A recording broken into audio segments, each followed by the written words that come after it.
Okey, paling penting kamu kena tengok apakah keluk ini. Tengok tajuk dia, keluk permintaan. Dan kemudian kamu tengok ada berapa garis. Ada 2 garis. Okey, iaitu D0 dan juga D1. So, bermakna ada 2 garis ni. Garis keluk. Okey, dan kemudian bila kamu ada 2 garis keluk, dan kamu lihat di sini, okey, P di sini hanya satu saja. Tidak ada perubahan, tidak ada P0, P1, hanya P1 saja. Bermakna, okey, kita tahu bahawa okey, peralihan keluk ini okey, adalah disebabkan faktor bukan harga barang itu. Ya, bukan harga barang itu. Okey. Seperti mana yang pernah cikgu labelkan ni. Okey, iaitu sebagai contoh kat sini ya. Kita boleh tulis nota kecil kat situ ya. Okey, iaitu kita kata perubahan keluk ni okey akibat 2 perkara.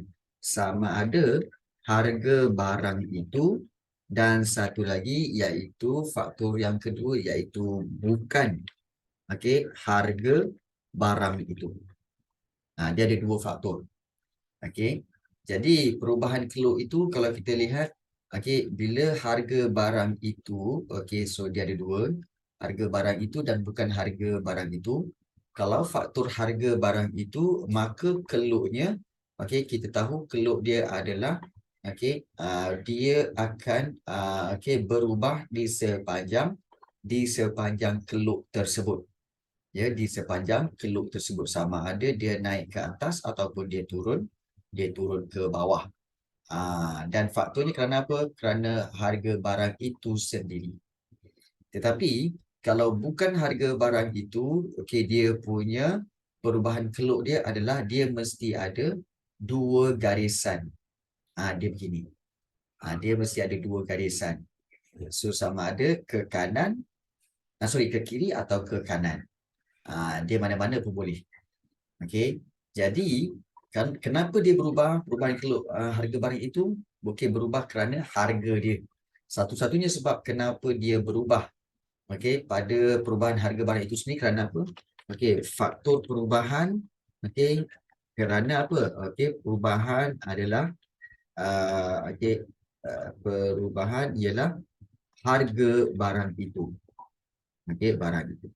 Manakala kalau katakan di sini okey, faktor perubahan adalah kerana banyak, iaitu seperti cita rasa, kemudian juga fashion, kemudian juga jangkaan, harga masa depan, kemudian juga perubahan pendapatan, kemudian juga dasar kerajaan, kerajaan dan sebagainya. So ini adalah kita kata sebagai ini perbezaan perubahan keluk tu. So, kalau kita lihat di sini, soalan nombor 8 ini, so kita dah faham tentang topik ini, baru kita jawab apakah faktor yang menyebabkan peralihan keluk daripada D0 ke D1. Maknanya D0 yang ini, dia beralih ke D1. So, adakah kerana ini motosikal kan? Okey. Bermakna kita lihat di sini, okey, iaitu bila berubah ke kiri. Ingat bila berubah ke kiri, maka kalau dia berubah ke kiri, maksudnya kuantiti berkurangan. Harga sama, ya. Harga, kita kata harga tak berubah. Okey, harga tak berubah, tapi kuantiti turun. Okey, kuantiti turun. Tafsirkan. Okey, harga tak berubah tapi kuantiti dia turun. Kenapa ya? Okey, harga tak berubah. Okey, so kalau kita lihat di sini pilihan jawapan, harga motosikal menurun, salah. Sebab harga tak ada perubahan pun. Kadar cukai pendapatan menurun. Ingat kadar cukai pendapatan menurun. Kalau cukai pendapatan menurun, maknanya cukai pendapatan tu kena pada siapa? Bukan kena pada motosikal. Cukai pendapatan tu kena pada pembeli, pengguna. Kalau cukai pendapatan tu menurun, maknanya lebih sikit. Maknanya sikitlah yang dia bayar. untuk cukai. Bila sikit sahaja dia bayar cukai, maka dia akan ada duit lebih untuk beli motor. Maknanya bila dia ada duit lebih untuk beli motor, sudah tentulah kuantiti motor akan meningkat. Salah. So, B salah. Ya. Baik. Kemudian, harga motosikal jenama import menurun. Kenapa jenama import menurun? Kita tengok balik.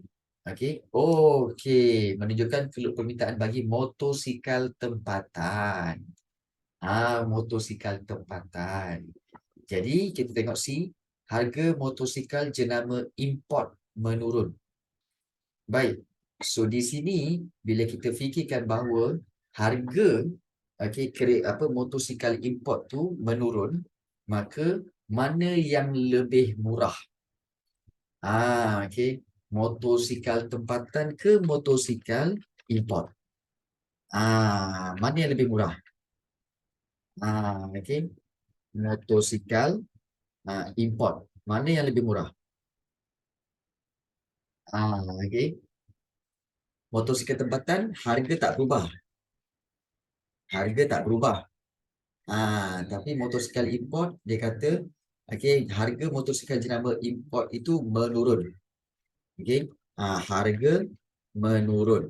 Bila harga menurun, dalam kata lain ialah harganya lebih murah. Maka bila harga dia lebih murah, maka orang ramai akan beralih daripada motosikal tempatan, mereka beralih beli banyak-banyak motosikal import. Jadi, permintaan dia akan meningkat. Manakala permintaan bagi motosikal tempatan pun menurun. Kuantiti kuantiti permintaan QD bagi motosikal tempatan menurun, tetapi kuantiti permintaan QD bagi motosikal import meningkat. So, jawapan yang betul adalah C. Jadi itulah C. Okey. Kenapa dia tak jangkaan harga akan meningkat? Okey. Jika jangkaan harga akan meningkat, bagus soalan tu. Jika jangkaan harga akan meningkat pada masa depan, bermakna apa? Bermakna di sini, cikgu buat cikgu buat balik ke sini Baik. Katakanlah jangkaan harga masa depan meningkat. So, kalau kita lihat di sini, apa yang akan berlaku untuk jangkaan harga masa depan meningkat? Iaitu, kita kata harga masa depan meningkat. Masa depan meningkat. Maka, apa yang berlaku pada harga masa kini? Harga masa kini lebih murah, betul? Jadi, kalau harga masa kini lebih murah, harga masa depan akan meningkat. So, sepatutnya apa yang akan berlaku? Kuantiti permintaan masa kini akan bertambah. Sebab sekarang ni dah murah. Nampak tak? Sekejap, saya tunjukkan. Nampak tak? Sebab itu jawapannya bukan D. Sebab kalau jangkaan harga akan meningkat pada masa depan, masa sekarang ini permintaan akan bertambah. Kalau permintaan akan bertambah, maka keluk ni akan beralih ke kanan. Tapi ini beralih ke kiri. Baik. Kalau tak faham, bagi tahu. Tak apa, cikgu explain. Tak apa, saya faham sebenarnya senior tapi saja tahu. Nazira kan suka kau. Okey. Baik. So, yang lain-lain macam mana? Boleh faham Okay, thank you, mate. Okay. Baik, it's okay. Bagaimana dengan Aisyah, Auni? Boleh faham je? Okay. Sebab itu jawapan yang D adalah bukan jawapan dia. Okay, kalau korang jangan malu, jangan segan. Korang tak faham, tanya. Jangan kau diam-diam je. Okay. Baik. Soalan seterusnya. Okay, so jawapannya adalah D, nombor 8. Nombor 9. Pilih pasangan yang betul tentang perubahan penentu penawaran terhadap penawaran sesuatu barang. Pilih pasangan yang betul tentang perubahan penentu penawaran terhadap penawaran sesuatu barang. Apa yang dicakap ni cikgu? Jom kita tengok. Okey.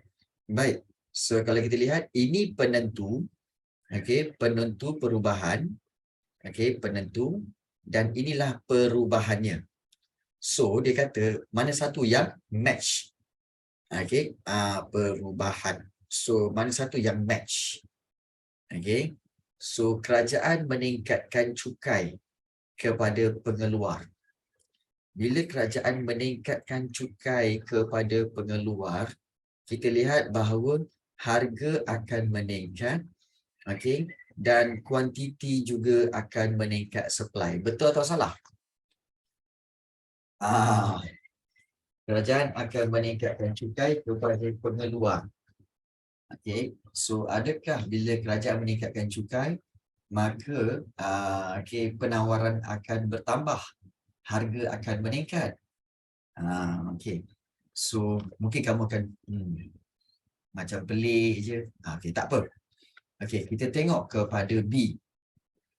Kos pengeluaran meningkat. Bila kos pengeluaran meningkat, maka harga tidak berubah. Tetapi kuantiti akan bertambah dan bergerak ke kanan. Betul atau salah? Pun ramai yang terdiam sekejap. Cikgu. Okey, baik. Tak apa. Harga faktor pengeluaran menurun. Okey, bila harga faktor pengeluaran menurun, maka kalau kita lihat, okey, harga pun ada P0, P1, Q1, Q0 bergerak ke kiri. Macam betul je cikgu. Ya ke? Okey, ya ke? Okey, tak apa. Dan juga kita lihat, okey, iaitu harga dijangka naik pada masa hadapan. Maka menyebabkan supply itu pada masa sekarang ini, okey, kalau kita lihat, okey, supply daripada Q1 bergerak ke Q0. Okey, so dia bergerak ke kiri, maknanya kuantiti semakin berkurangan. Baik, so sekarang ni, okey, cikgu minta kepada keempat-empat orang ini untuk berikan jawapan agak-agaknya. Yang mana jawapannya? Adakah A, B, C atau D pasangan yang betul? Tuliskan dalam Zoom chat. Pilih A, B, C, D. Yang mana satu betul? Okey. Boleh?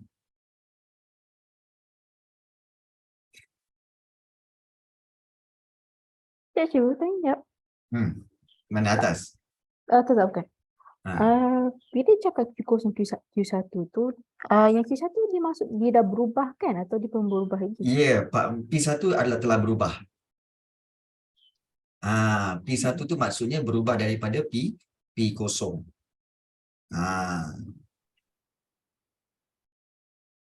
Sebab saya buat D. Buat D. Okey. Tapi saya tak sure. Okey. Baik, yang lain-lain?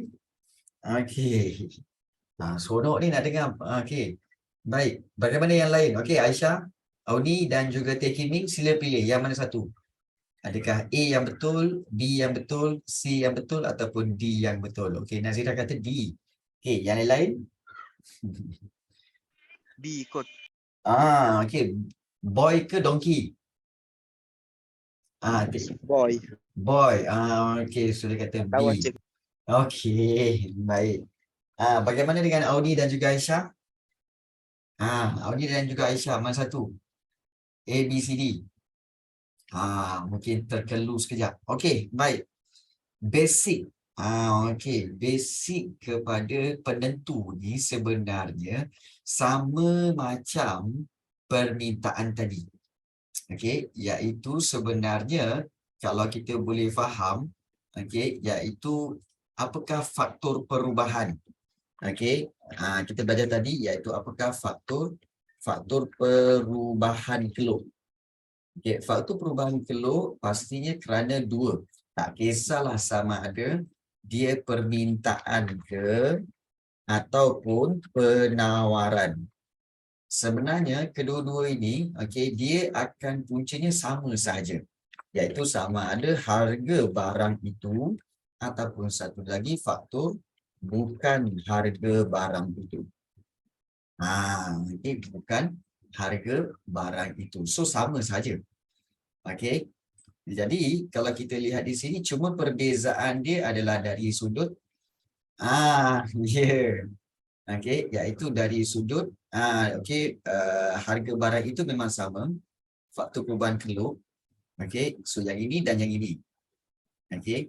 So kalau kita lihat di sini, kalau sama je, kalau yang ini dia akan pastinya hanya ada satu keluk saja, sama ada dia begini ataupun dia begini. Yang ini untuk permintaan, yang bawah untuk penawaran. Manakala kalau bukan harga barang itu, dia mesti ada dua.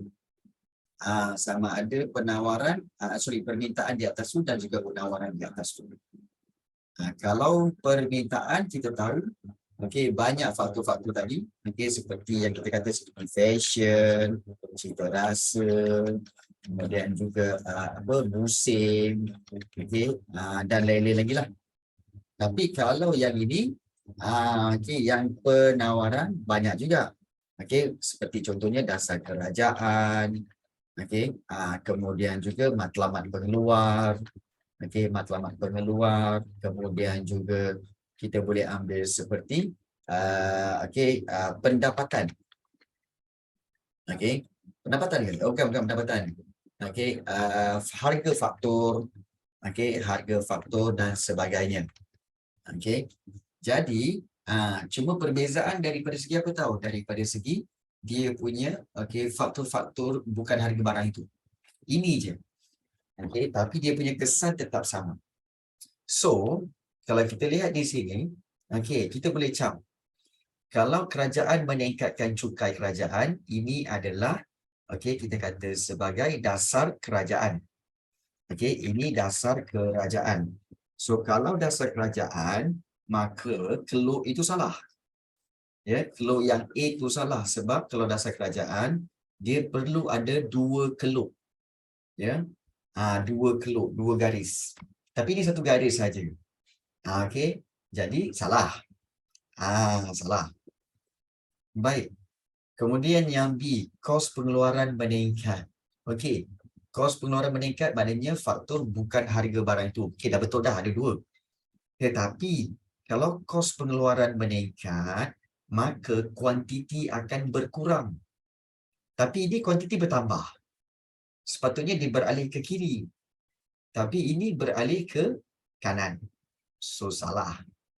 Begitu. Kalau yang C, harga faktor pengeluaran menurun.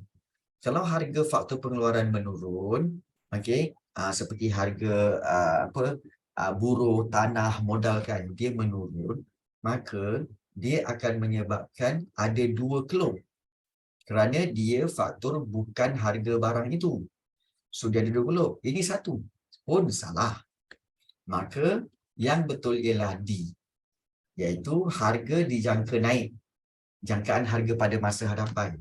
So, bila katakan pada bulan depan, contohnya, bulan depan harga barang akan naik, maka sekarang ni harga barang dia tengah murah. Sebagai pengeluar, dia akan kurangkan barang itu pada sekarang. Kerana apa? Kerana pada bulan hadapan, bila harga dia naik dan mahal, dia akan jual. Dia akan jual barang itu pada harga yang tinggi pada bulan depan. Jadi, sebab itu keluk dia beralih ke kiri sekarang. So, jawapannya apa? Jawapannya adalah Sorry, I got confused. ya. Ulang balik. Sorry, I got kind of confused. Okey, yang mana? Yang D. Yang D. Okey, baik. Kalau katakan, dia bahagian dia bahagian pengeluar tau. Okey, harga dijangka naik ni, dia ada kesan yang berbeza. Contohnya, kalau harga dijangka naik pada masa hadapan, bermakna, kamu kena faham, pada masa hadapan ini, dia akan terbahagi kepada dua. Iaitu, kalau masa hadapan, bila masa hadapan, naik, masa hadapan naik, jadi, bermakna kalau masa hadapan harga dia naik. So, kalau harga dia naik, bermakna harga dia akan menjadi mahal. maknanya akan menjadi lebih mahal. So bila lebih mahal, okey, okey, pada bulan itu ya, okey, pengeluar okey akan jual lebih banyak. Maknanya pengeluar akan kita kata supply lebih banyak. Lebih banyak. Itu kalau dalam penawaran. Okey, kalau dalam penawaran lah. Okey, tapi kalau dalam permintaan, pembeli, okey, pembeli akan kurangkan pembelian. Pembelian. Sebab apa? Barang lebih mahal. Itu dalam keluk permintaan. Nampak tak? Ini cikgu gabungkan kedua-duanya. So, apa yang berlaku pada masa kini? Okey, pada masa kini, maknanya pada bulan ini, dia menjadi apa? Dia menjadi, okey, lebih murah kan? Pada masa kini, harga barang itu lebih murah. Jadi, apa yang berlaku pada pengeluar? So, pada waktu ini ya, pengeluar akan simpan. Akan kurangkan, kita kata kurang supply. Okay, kurangkan supply. Itu dari sudut penawaran. Sebab apa? Nanti bila masa hadapan lebih mahal, baru dia supply banyak-banyak. Tetapi kalau bagi pembeli, macam kita ni, bulan depan harga barang lebih mahal. Maka sekarang ini tengah murah. So, pembeli akan beli lebih banyak. Lebih banyak pada masa kini. Itu dari sudut permintaan. Jadi inilah yang kita katakan permainan jangkaan harga masa depan. So, ada dua keadaan, masa kini dan juga masa hadapan. So, kalau masa kini lebih murah, masa hadapan lebih mahal. Sebab dalam keluk penawaran, pengeluar akan kurangkan supply pada masa kini. So, bila sampai masa hadapan, maka pada bulan depan contohnya harga tu dijangka akan naik, maka pengeluar akan supply lebih banyak pada bulan hadapan. Tapi kalau bagi pembeli, bila kita tahu bulan depan harga barang tu akan lebih mahal. So sekaranglah pembeli akan lebih akan beli lebih banyak. Sebab apa? Bulan depan dia orang akan kurangkan pembelian. Sebab harga dah meningkat. Ini permainan jangkaan harga masa depan. Okey. Boleh nampak tak? Boleh nampak tak perubahan? Okey, good. Okey, so bagaimana yang lain-lain? Ani dan juga Aisyah? Boleh faham ya? Teknik ni bagus. Peniaga tu simpan barang sampai harga barang naik ke cikgu? Tak, dia akan simpan sampai harga barang tu naik. Ya, betul. Sebab apa? Sebab contohnya macam kamu kan, katakan minyak masak. Kerajaan kata apa tahu? Bermula pada 1 Disember, harga minyak masak akan naik kepada RM40 sebotol. Sekarang ni harga minyak dia katakanlah RM29. So bulan depan harga minyak tu akan naik RM40. Kerajaan bagi tahu awal-awal. So sekarang ni apa yang akan berlaku? Peniaga akan simpan minyak. Peniaga akan simpan minyak tu. Dia kata apa? Bila orang tanya, ada minyak tak? Minyak habis lah sekarang. Minyak habis sekarang. Susah nak dapat sekarang. Minyak susah nak dapat dah sekarang. Jadi, susah nak dapat. Itulah. Bila sampai tak tahulah. Susah sikit lah. Jadi, dia simpan. So, bila sampai je 1 hari bulan Disember, so keluarlah barang-barang tu. Berapa harga sekarang? RM40. Kenapa RM40? Kerajaan dah bagi tahu bulan Disember, 1 Disember harga minyak akan naik. So, sekarang ni ada banyak minyak. Berapa banyak tak? Sekarang ada. Gitu. Baik. GST tu pula apa cikgu? GST. So GST tu ialah Goods and Services Tax, iaitu cukai barang dan perkhidmatan yang diperkenalkan oleh kerajaan bermula pada tahun 2016 ke 2017 sampai 2019. Kemudian GST itu telah dimansuhkan. Okey, GST itu adalah cukai kepada semua barang dan perkhidmatan. Jadi semua barang akan ada cukai. Dalam resit akan ada tax. Lebih kurang 6%. Itu GST. Okey, jadi cukai itu siapa yang kena bayar? Pembeli kena bayar. Ya, pembeli kena bayar. So contohnya kalau macam harga barang tu RM100, so RM100 harga barang tu kemudian kamu kena bayar berapa? Sebenarnya kamu kena bayar RM106. So RM6 tu apa? RM6 tu ialah 6%, iaitu GST. Macam itulah. Okay. Itu cara pengiraan GST. Okey. Baik. Okey, jadi itu adalah berkaitan dengan harga dijangka naik. Okey. Baik, so jawapannya adalah D. Okey. Macam KFC lah cikgu, dia ada GST. Okey. Dulu GST. Okey, dulu GST. Sekarang ni masih ada lagi, tapi dia tak panggil GST, dia panggil cukai jualan ataupun cukai perkhidmatan ataupun service tax. Di mana setiap kali kamu beli, kalau harga dia RM6.90, bila kamu bayar, akan ada, dia tak jadi RM6.90, dia akan jadi RM7.15. So kamu kata, 25 sen, apa 25 sen lagi ni? 25 sen tu adalah cukai kerajaan, sama ada cukai perkhidmatan ke ataupun cukai apa. Dia akan tulis cukai tu. Okey. Jadi itu adalah cukai yang dikutip oleh KFC atau McDonald tu, dan dia akan bayar kepada kerajaan. Itu cukai. Ya. Itulah dia cukai perkhidmatan ke cukai jualan, macam itulah. Nanti kita semak. Baik. Okey, soalan nombor 10. Okey, kita lihat di sini seronoknya ekonomi ni ialah apabila kita lihat bila kita bincang soalan ekonomi, soalan objektif macam ni, sebenarnya dia akan lambat nak habis. Sebab apa? Setiap soalan tu dia ada dia punya huraian, yang menyebabkan kita lebih faham. Itu yang seronoknya tentang ekonomi berbanding dengan sejarah. Sejarah ni just fakta aja. Tapi ekonomi dia ada dia punya konsep-konsep dia, teori-teori dia dan sebagainya, yang menyebabkan kita rasa dengan satu soalan kita boleh go through nota dia dan sebagainya, yang menyebabkan kita lebih faham. Okey. Baik. Soalan nombor 10. Rajah berikut menunjukkan keadaan ketidakseimbangan dalam pasaran. Okey. So pilih pernyataan yang dapat menerangkan situasi AB. Situasi AB di sini. AB kat sini okey. So yang dalam tu. Baik. Okey, yang dapat menerangkan situasi AB. Okey, kita tengok pilihan jawapan. Kuantiti diminta adalah sama dengan kuantiti ditawar. Okey. Wujud lebihan penawaran. Okey. Wujud lebihan permintaan. Okey.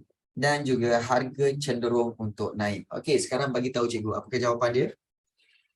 Adakah A, B, C atau D? So setiap orang. Auni, Aisyah, sila berikan jawapan juga. D. Harga cenderung naik. Nazira sebut D Okey, harga cenderung untuk naik. Okey. Baik, bagaimana Teh Kin Ming dan juga Aisyah dan juga Auni? Okey. Baik. Dongki juga cikgu. Dongki juga. Aduh. Follow rapat Nazira. Okey, baik. Baik. Untuk menjawab soalan ini, first kamu kena kenal dia. Ekonomi ni, ekonomi form 4 ni, kamu kena kenal keluk dia betul-betul. Baik. So, untuk kenal dia, kamu kena tahu yang ini garis apa dan yang ini garis apa. Kena kenal betul-betul. Baik. So, kalau kita lihat, garisan yang ini ialah D. Demand. Yes, terima kasih. Demand. Dan ini adalah S, iaitu supply. So, bila demand dan supply, kita tahu di sini titik ini adalah titik E, iaitu equilibrium ataupun titik keseimbangan. Baik, di sini kamu perasan tak bahawa ini adalah titik ketidakseimbangan. Okey, ini kawasan ketidakseimbangan. Dia ni apa kategori dia cikgu? Oh, senang saja nak tengok. Kamu tengok A ni, kamu turunkan ke bawah. Okey, dan kamu tengok B ni dan kamu turunkan ke bawah. So sekarang ni bila ke bawah dia kena pada kuantiti, betul? So kalau kamu tengok kuantiti, yang mana lebih banyak? Kuantiti A ke atau kuantiti B yang lebih banyak? Kita tahu kan, semakin ke kanan semakin banyak. Semakin ke kiri makin sedikit. Betul? Itu basic. So mana yang Makin ke kanan. banyak? Mhm. Okey, jadi semakin ke kiri kurang. Jadi kita tengok A dengan B, mana yang lebih banyak? A atau B? B. Ya, B lebih banyak. Bila B lebih banyak daripada A, means that B ni kat mana? Garisan apa? Garisan supply ke garisan demand? Garisan Supply. supply. Maknanya B lebih banyak. Maknanya supply lebih banyak daripada demand. Bermakna di sini kita kata bahawa di sini adalah kawasan di mana S lebih besar daripada D. Okay. So S lebih besar daripada D. So bila S lebih besar daripada D, maka kawasan ini dipanggil lebihan permintaan pula. Lebihan penawaran. Lebih. Dan apa dan sorry. Harga cenderung naik itu apa pula? Macam mana? Harga cenderung naik. What's Okey. that? Harga cenderung naik. Sebenarnya sepatutnya sekarang ni harga kat sini kan? Betul? Harga dekat A dengan B tu kan? So sebenarnya, okey, harga dia kalau dia jadi lebihan penawaran, harga tu sebenarnya cenderung untuk turun. Sebab harga tu akan cenderung untuk turun sampailah ke titik equilibrium. Itu sebenarnya yang patut berlaku. Sorry, you lost me there. Wait, kenapa itu? Okey, kenapa dia turun? Bagus. Okey, bila berlaku ketidakseimbangan. Bila berlaku ketidakseimbangan macam tu kan. So, market akan dia adjust balik. Okey, supaya dia akan meet the equilibrium. Dia akan adjust balik. So that means kalau dia mention apa harga dia cenderung naik, that means dia akan try to nak adjust punya harga tu untuk menurun. That Ya, means dia betul. menurun. Betul. Maksudnya kalau katakan dia dekat atas, okey, harga dia cenderung untuk turun ke bawah sampai ke titik titik E ni. Kalau dia dekat bawah, contoh dekat bawah sini kan. Okey, contohnya di sini adalah titik, okey, ada titik C. Okay, titik C kat sini. So apa yang akan berlaku? Ini adalah lebihan permintaan dan bila berlaku kat sini, harga kat sini, harga akan cenderung naik. Okey, sehingga ke titik equilibrium. So this is why biasanya apa ada kadang-kadang dia graf kadang-kadang dia ada arrow tu kan? Ya, betul. Okay. Jadi inilah dikatakan sebagai ketidakseimbangan. Ketidakseimbangan ini ada dua sahaja, iaitu lebihan penawaran ataupun lebihan permintaan. Just remember, lebihan permintaan berlaku di bawah. Okey, di bawah titik equilibrium, manakala lebihan penawaran berlaku di atas.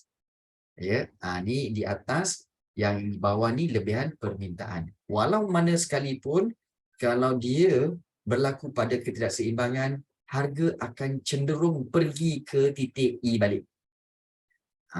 Dia akan cenderung untuk pergi ke titik E balik. Contoh kalau di sini, harga kat sini, so harga tu akan cenderung untuk naik balik sehinggalah ke titik E ini untuk mendapat keseimbangan.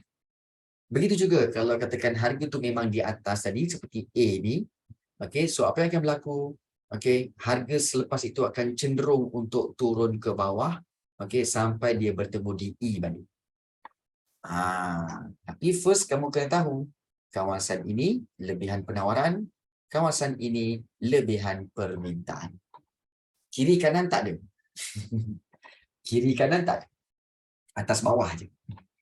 So, jawapannya adalah B. Betul Aisyah. Maknanya wujud lebihan penawaran. Okey. So, inilah dia ketidakseimbangan dalam pasaran. Okey. Baik.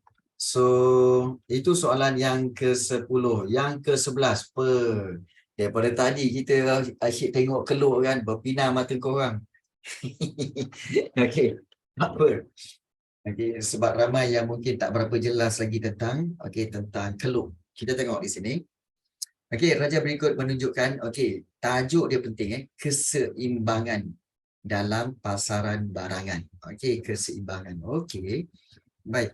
Apakah kesan kepada pasaran jika berlaku peralihan keluk permintaan daripada D0 ke D1? Apakah kesan kepada pasaran? Baik, so kita tengok di sini. Okey, kita faham. Okey, ini D0. Okey, S kosong ini dia tidak berubah. Kuantiti S tidak berubah. Kuantiti demand yang berubah, dia naik ke D1. Dan kita tahu bahawa perubahan ini kerana apa? Kita tengok P0 naik ke P1. Okey, naik ke P1 dan kita tahu bahawa D0 ke D1 tu dia beralih keluk dia. Okey, keluk dia beralih. Bila keluk dia beralih, maka kita nampak tak kat sini, mula-mula keseimbangannya kat sini. Sekarang keseimbangan naik ke atas ini. Keseimbangan naik ke atas itu. Jadi, apakah kesan kepada pasaran jika berlaku peralihan keluk permintaan ini? Maka, kita tengok bahawa adakah kuantiti keseimbangan akan meningkat atau kuantiti keseimbangan akan menurun? Atau harga keseimbangan akan menurun? Atau harga akan naik? So, mana satu jawapan dia? Ini boy. 1 dan 4. Ini memang jawapan yang memang kita kata sebagai jawapan yang tersurat. Bukan tersirat. Obviously apa yang kamu nampak itulah yang kamu kena jawab. So Nazira, Aisyah dan juga Audi, sila berikan jawapan kamu. Audi mana Audi ni? Audi jawapan ni? I did B. So, jawapan sebenarnya adalah kuantiti keseimbangan akan meningkat, of course, daripada titik ni naik ke atas titik ni. Dan satu lagi, harga akan naik, iaitu daripada P0 naik ke P1.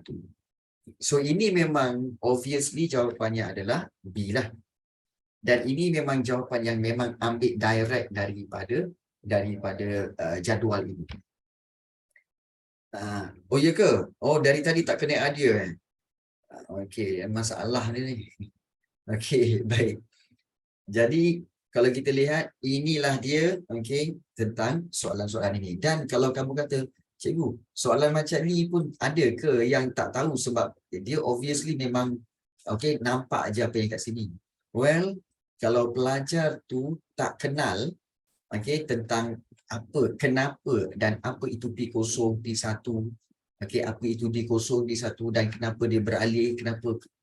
Itu pelajar yang kita kata memang langsung tak tahu, ambil tahu tentang ini, dia akan susah nak jawab. Tapi macam kamu semua ada basic ni, sebab itu penting basic tu ya. Simply said, kalau kamu tengok macam ni, jawapan dia adalah 1 dan 4. Sebab itu penting pemahaman berkaitan dengan keluk. Ya.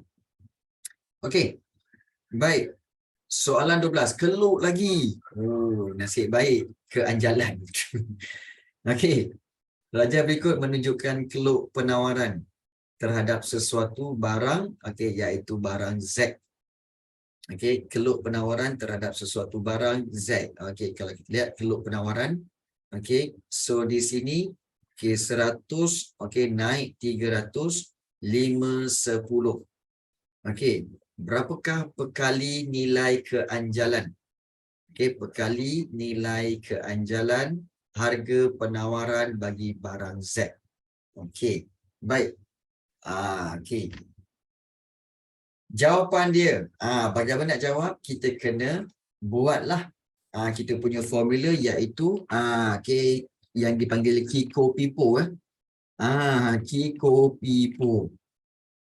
Yang ini biasa budak-budak cikgu kata iaitu Kiko Pipo. Apa tu Kiko Pipo? Iaitu Q1 tolak Q0. Okey, Q0 bahagikan dengan Q0.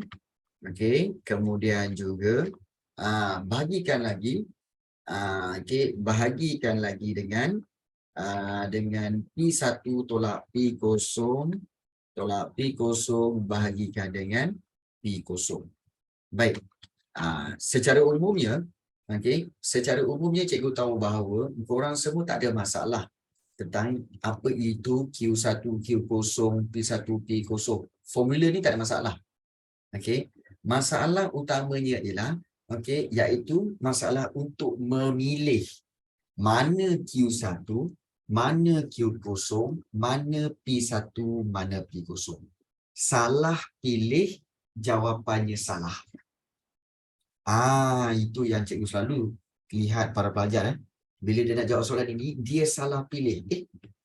Ini P0 salah, rupanya P1. Yang ini cikgu, yang ini salah, rupanya ini bukan Q0, ini Q1. So, kamu kena choose betul-betul. Kena tengok betul-betul. Baik, sekarang ni, kita tengok. Kita tengok Q dulu. Q ialah kuantiti. Sekarang bagi tahu cikgu, yang mana satu Q1, yang mana satu Q0. Baik. Mana satu yang, kita tahu Q0 tu ialah yang kuantiti asal. Q1 kuantiti baru. P0 ialah P asal, harga asal. P1 ialah harga baru. Baik, macam mana nak tahu harga tu baru, harga lama? Kita tengok arrow. Tengok arrow ni. Arrow ni penting. Arrow ni menunjukkan naik. Bermakna daripada bawah naik ke atas. Bermakna 100 ini pada harga kan. 100 itu P apa? 100 itu P apa? P0 ke P1? Saya bagi tahu 100 tu P0 ke P1?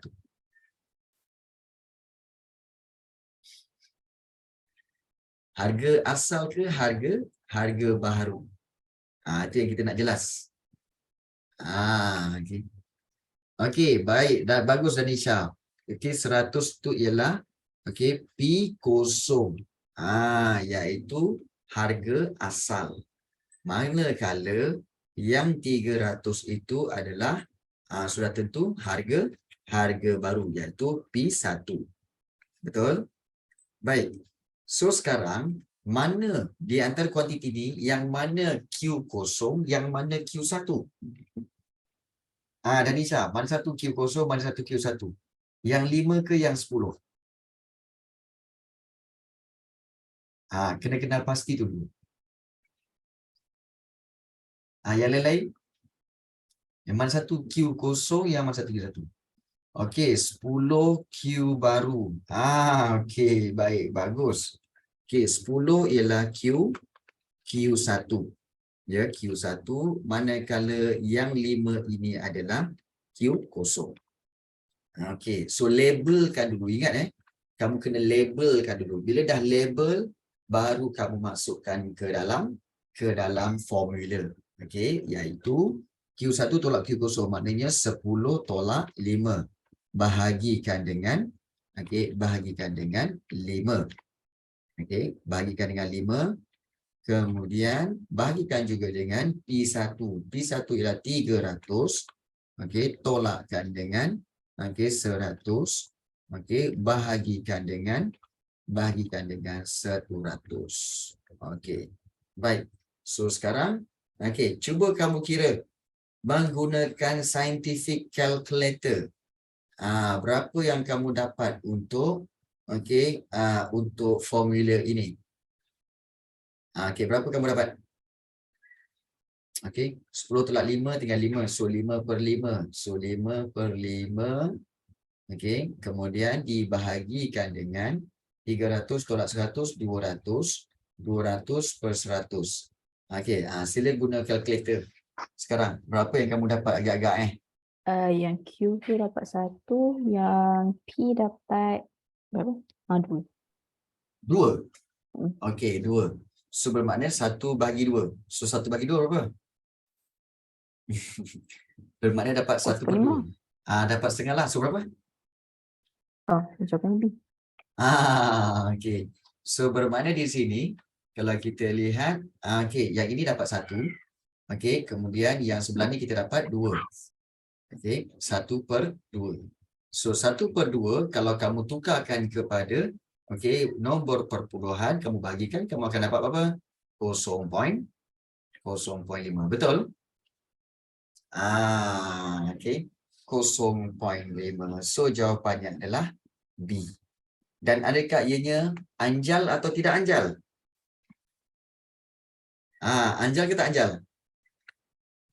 0.5 anjal tak? Tak anjal. Ya, 0.5 tidak anjal. Dan kalau kita tengok, daripada keluk tadi pun, bila kita tengok keluk tadi pun kita tahu, uish, keluk ni bukan tidak anjal. Bukan anjal 1, tidak anjal. Sebab dia 0.5. 0.5 bermakna kurang daripada 1. Ya, kurang daripada 1 dia tidak anjal. Dan kalau kita lihat dia punya garisan ni, keluk dia ni curam. Maknanya curam macam tu kan. Ini memang tak anjal. Tapi kalau dia landai, landai tu macam ni cikgu. Landai tu macam ni. Ni landai. Kalau landai macam tu, itu dia anjal. Tapi kalau curam macam ni, dia tak anjal. Ya, dia tidak anjal. So nombor 12 jawapannya adalah B, 0.5. So dia tidak anjal. Alright.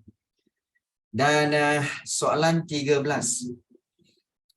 Okey, pilih penentu yang menyebabkan sesuatu barang mempunyai keanjalan harga penawaran yang tidak anjal. Pilih penentu, pilih sebab sebenarnya, pilih faktor yang menyebabkan sesuatu barang mempunyai keanjalan harga penawaran. Maknanya dia ada keanjalan yang tidak anjal lah senang cerita. Okey, apakah faktor-faktor? Sebenarnya ayat dia apa tahu? Apakah faktor yang menyebabkan penawaran tidak anjal? Kalau tidak anjal maknanya apa? Dia punya nilai kurang daripada 1. So apa sebabnya? Adakah bilangan firma dalam pasaran adalah banyak? Ataupun B, faktor pengeluaran mudah diperoleh dan ditambah? Ataupun penawaran barang berlaku dalam jangka masa panjang? Ataupun penawaran barang melibatkan pertambahan kos pengeluaran yang sangat besar? Yang mana menyebabkan tidak anjal? Baik. Kalau kita tengok secara logiknya, sesuatu barang itu, kalau kita lihat bilangan firma dalam pasaran adalah banyak. Kalau barang itu, sesuatu barang itu, contoh kita ambil lah. Kalau barang itu ialah telefon bimbit ataupun handphone.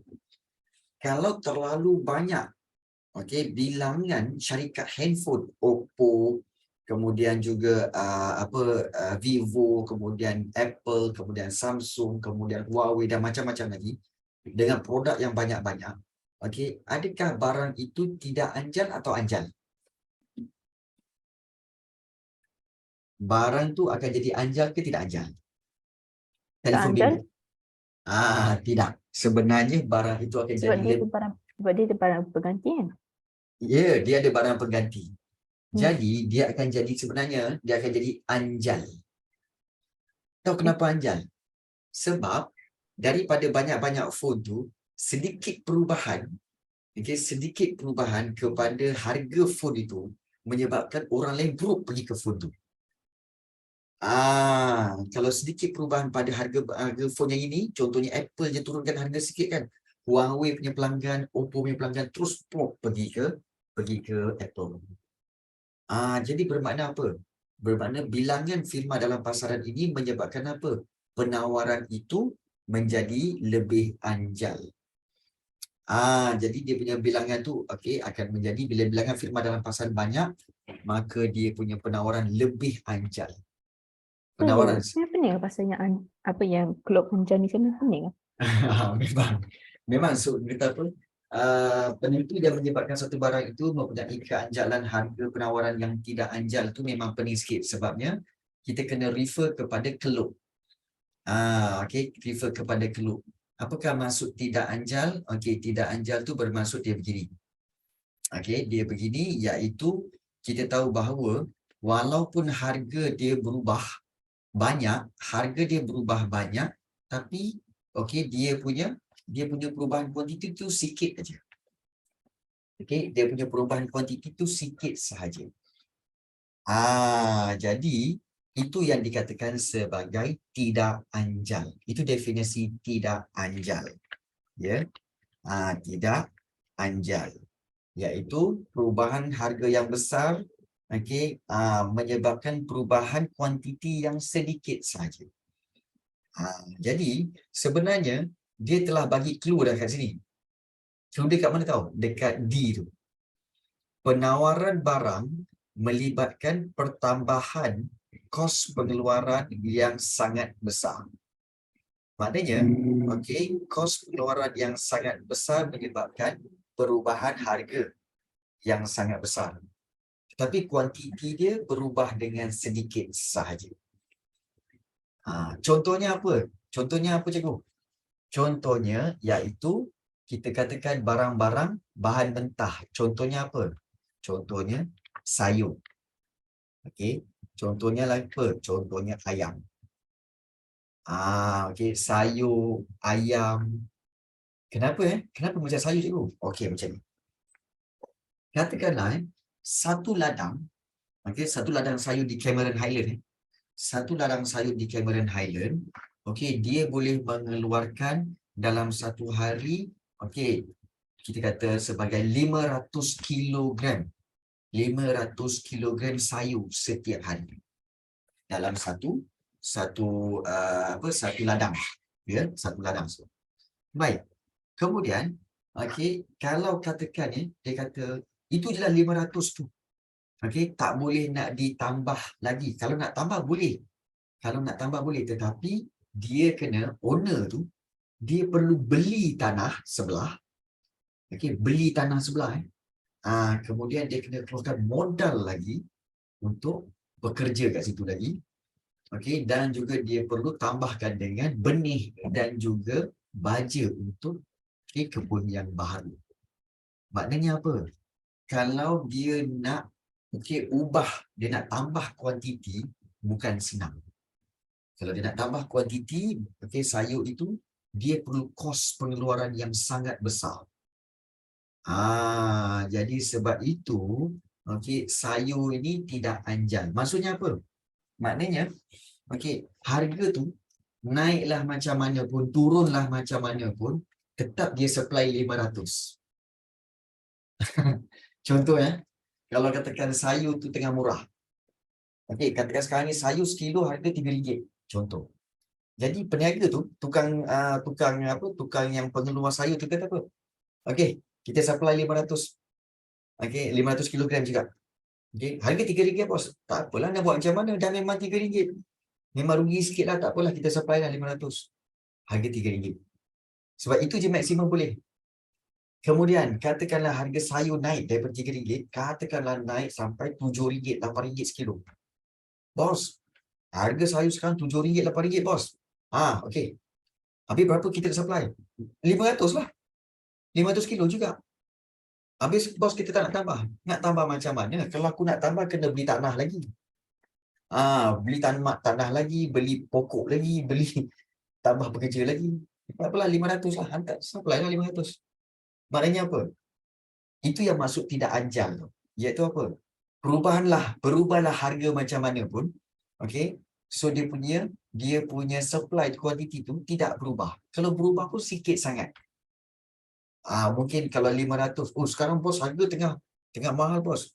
Ya ke? Sekarang kita ada 500 kilo. Tak apalah kita minta sikit kat sebelah. 50 kilo lagi. Sebelah petani sebelah Engkau ada lebih 50 masa sini? 50 je, 50 kilo. Tambah 550 kilogram sayur. Okey, itulah kita tambah. Ah, jadi sebab itu sayur tidak anjal. Kenapa tidak anjal? Kerana dia melibatkan pertambahan kos pengeluaran yang sangat besar jika nak berubah dengan cepat. Barang-barang lain kalau kamu tengok macam bilangan firma dalam pasaran adalah banyak. Jadi berubah sikit je, dia boleh supply dengan banyak. Dan peniaga pun pembeli pun boleh berubah pergi ke dapatkan barangan itu dengan cepat. So senang. Jadi sebab itu yang A tu bila bilangan firma banyak, maka dia barang itu anjal. Faktor pengeluaran mudah diperoleh dan ditambah. Maknanya apa? Maknanya kalau buruh, pekerja senang dapat. Contohnya macam kilang buat phone. Kita ambil kilang buat phone. Kilang buat phone tengah buat phone. Oh, saya nak berhentilah apa semua. Tak apa. Kita ambil orang lain masuk. Oh, sekarang berapa? Nak tambah Nak tambah berapa unit sekarang ni? Nak tambah kepada daripada 500 unit handphone setiap hari kita nak tambah jadi 700. Boleh. Kita tambah pekerja. Mari tambah pekerja. You buat overtime kita nak tambah lagi 700 handphone. So, faktor pengeluaran mudah diperoleh dan ditambah. So, barang itu anjal. Sorry, itu anjal. Kemudian yang C, penawaran barang berlaku dalam jangka masa panjang. Maknanya, untuk tambah barang itu kan, dia ambil masa. Dalam jangka masa panjang, dia ambil masa yang panjang untuk ditambah, maka dia adalah dikatakan sebagai anjal juga. Jadi, kalau penawaran barang melibatkan pertambahan kos pengeluaran yang sangat besar ini yang menyebabkan dia tidak anjal. Baik, memang confusing. Cikgu tahu korang macam krik-krik je. Korang macam tak boleh masuk lah cikgu. Cikgu faham. Kalau tak boleh masuk, tak apa. Nanti kita akan tengok. Untuk soalan 13 nanti kita akan tengok dia punya nota kembali dan kita tengok penerangan dia kembali. Sebabnya soalan ini, kita katakan soalan, kamu tahu kan format SPM. Soalan dia daripada 10, 5 adalah, kita tahu bahawa soalan itu, untuk format untuk format setiap soalan kita kata 5, 3 dan juga 2. Maknanya apa? Maknanya 5 soalan, 5 soalan senang, 5 senang, 3 sederhana dan juga 2 adalah aras sukar. So, kalau cikgu tengok kat sini, soalan 13 ni adalah soalan pada aras sukar. Yang ini. Tapi jangan risaulah. Kebiasaannya daripada 10 soalan tu, 2 soalan je lah yang sukar. Ini salah satu soalan yang sukar. Sebab sukar untuk membayangkan bagaimana penentu-penentu tu. Baik. So jawapan kat sini kita memilih jawapannya adalah D, iaitu penawaran barang melibatkan pertambahan kos pengeluaran yang sangat besar. So ada sesiapa yang mungkin nak memberikan poinnya tentang soalan 13? Mungkin Danisha ada poin kamu? Mungkin Aisyah ada kamu punya poin kamu, kefahaman kamu tentang penawaran yang tidak anjal ini? Ataupun Auni dah masuk ke? Auni daripada Auni, kau dengar? Auni tak dengar suara Auni, kamu dengar tak? Auni, kamu dengar tak apa yang cikgu cakap?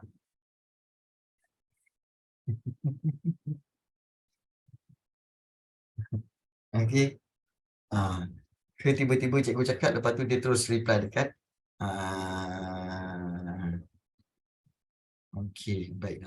Tak ada pula. Kan dia reply dekat WhatsApp ke? Cikgu, sorry. So when it comes to like penawaran anjal, does that mean that contoh, that means barang tu ada at least, say printer lepas tu ada ink sekali. Is that something like barang penawaran anjal? No. Itu barang penggenap. Oh, sorry.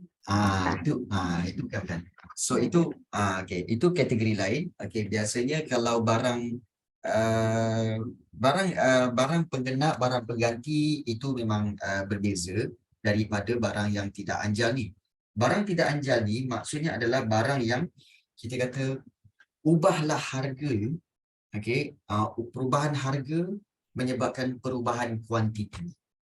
Contoh macam cikgu selalu cakap, okey, bahawa kalau katakan kalau dikatakan barang itu okey dia berubah harga, maka penawaran dia maknanya kilang akan supply lagi banyak. Contoh macam kita ambil contoh satu lagi iaitu minyak masak. Let's say minyak masak okey sebelum ini harga RM29. Okey RM29. Kemudian kilang akan supply katakanlah dalam 1 tan minyak masak. Okey, pada harga RM29.90 dia supply 1 tan. Tok kerajaan kata, okey, kita naikkan harga kepada RM40. Okey, satu botol tu 5 kilo. RM40 naik. Maka apa yang akan berlaku kepada supplier? Okey, supplier ni akan tambahkan lagi daripada 1 tan dia menjadi 1,5 tan. Mungkin 1.5 tan. Mungkin 1.3 tan dia tambah lagi. Kerana apa? Kerana dia nak untung. Jadi, bila perubahan harga yang sedikit menyebabkan perubahan kuantiti yang banyak, itu dikatakan sebagai anjal. Tapi kalau katakan, harga naik, macam tadi, sayur tadi, harga sayur naik. Tapi supplier tu kata apa? Kita ada 500. Okay, 500 je lah. 500 kilo. Kita ada berapa? 300. 300 kilo je lah. Jadi itu barangan itu seperti sayur pun semua, okey, itu dipanggil barangan tidak anjal. Contoh macam ayam juga. Ayam pun sama. Toki ayam satu ladang ada katakan 1,000 ekor ayam. Ya, setiap hari dia supply 300 ekor ayam, 300 ekor ayam, 300 ekor ayam. Kemudian apabila harga ayam naik, okey, kepada mungkin daripada RM6.5 naik kepada RM9, dia akan supply tambah, tapi dia tambah tak banyak. Okey, 300 tambah jadi 350 ke, okey, 360 ekor ke, dia supply sehari. Kalau orang tanya kenapa supply tambahan tu sikit sangat? Yalah, bukan senang nak tambah dengan tiba-tiba banyak ni. Nanti kalau tambah lagi lebih banyak, ayam makin menjadi makin sikit, makin cepat habis. So kena tambah sikit-sikit. Sambil-sambil tu kalau ada rezeki baru kena laburkan modal untuk buka pula ladang ayam yang baru. Itu kos besar tu. Jadi so barang-barang bahan mentah ini biasanya adalah barang yang tidak anjal. Ya, tidak anjal. So itu perbezaan dia di antara barang yang tidak anjal, barang anjal, okay, dan juga satu lagi iaitu barang pengganti dan juga barang-barang penggenap. Tak apa. Okay, nanti kita akan go through lagi soalan ini. InsyaAllah nanti akan ada keluar lagi soalan seperti ini. Okay, kita pergi kepada soalan yang kita sempat, last soalan. Okay, untuk soalan 14. Okay, Puan Maznah mempunyai akaun simpanan tetap berjumlah RM300,000 di CIMB Bank Berhad. Okay, mempunyai akaun simpanan tetap berjumlah RM300,000 di CIMB Bank. Apakah fungsi wang dalam pernyataan di atas? Okey. Ini senang lah. Adakah A, alat ukuran nilai, alat simpanan nilai, alat bayaran tertunda atau alat peradaan pertukaran? Sila tulis jawapan anda di Zoom chat sekarang. Adakah jawapan dia A, B, C atau D? I did B. Alat Okey. simpanan nilai. Okey, baik. Nazira pilih B. Bagaimana yang lain? Take your name. Aisyah, Auni, Danisha. Ya, sila pilih. Okey. Okey, baik Danisha, terima kasih. Bagaimana dengan yang lain? Aisyah? Dan juga Take Name? Baik. Okey, so 2 orang dah menjawab.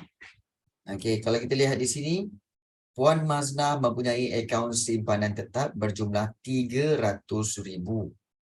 Bermakna apakah fungsi wang? Ingat RM300,000 ini dalam akaun simpanan. Bila dalam akaun simpanan, dia adalah alat simpanan nilai. Yes, betul. Okey, alat simpanan nilai. 15. Okey, antara berikut yang manakah menerangkan ciri-ciri akaun semasa? Ini daripada bab 3 form 4 ni. Ciri-ciri akaun semasa, adakah merupakan wang sah, diberikan kemudahan overdraft, dapat membuat bayaran dengan menggunakan cek, dan semakin panjang tempoh simpanan, semakin tinggi kadar faedah. So, sila berikan jawapan anda. A, B, C, D. Adakah 1, 2, atau 1 dan 3, atau 2 dan 3, ataupun 3 dan 4? I did C. Okey, C. 2 dan 3. Okey, Nazira kata C. Bagaimana yang lain? Okey. Ini memang fakta-fakta yang kita kena fakta asas yang kamu kena tahu. Baik. Kalau merupakan wang sah, wang sah ini adalah hanya wang shilling dan juga wang kertas. Sekejap.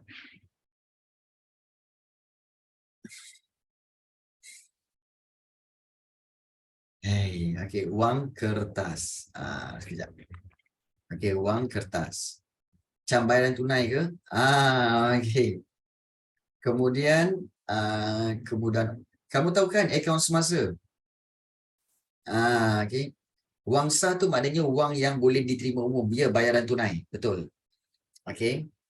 Kemudian diberikan kemudahan overdraft, dapat membuat bayaran dengan menggunakan cek.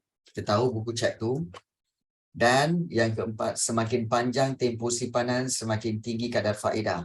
So, ini adalah akaun. Ini akaun simpanan tetap.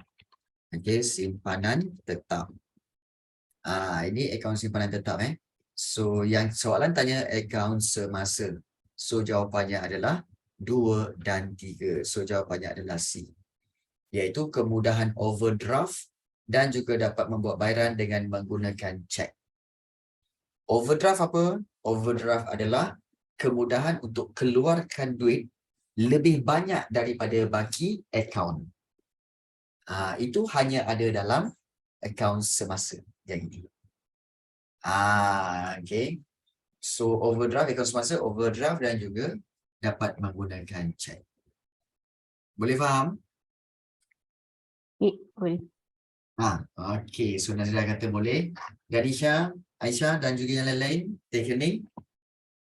Boleh? Okey, baik. So cikgu rasa itu sahaja sempat yang kita bincangkan untuk hari ini. InsyaAllah mungkin kita akan jumpa lagi pada minggu hadapan untuk perbincangan seterusnya. Take care guys, kita jumpa lagi. Assalamualaikum. Dah azan dah pun. Okey, bye semua. Terima kasih, cikgu. Okey, bye. Terima kasih cikgu. Sama-sama teknik.